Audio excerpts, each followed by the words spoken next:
In 1947, Maidenhead was the scene of some of the worst flooding ever recorded in the Thames Valley. Homes were under as much as 5 feet of water in places, and even 40 years ago the cost of the damage was put at hundreds of thousands of pounds.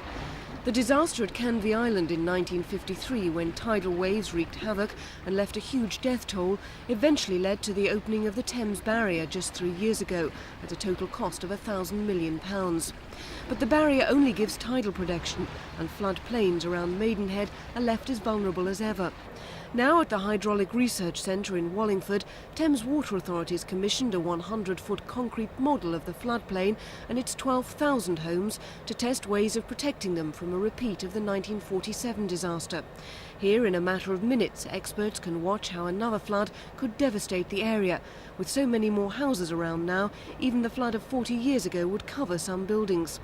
The M4 would quickly be submerged, and the speed of the flow around Maidenhead would be enough to sweep the unsuspecting away.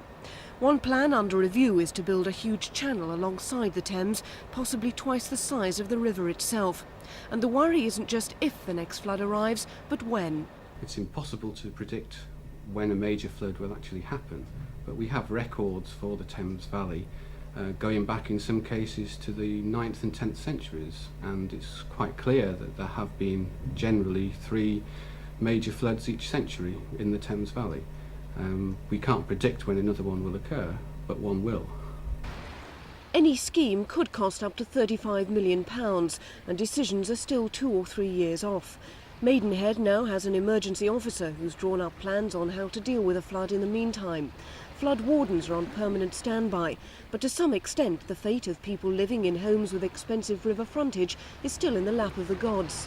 We have alerts teams ready, sandbag teams ready. The Works Department has been out ready to go on many occasions. Surveyors teams, engineers watching the river. So we are generally better prepared to be of some use. Thames Water Authority expect to make initial decisions on possible schemes by January. It'll then be a race against the elements to ensure the devastation of 47 can be prevented when the next flood comes. Judy Laybourne in Maidenhead for Thames News.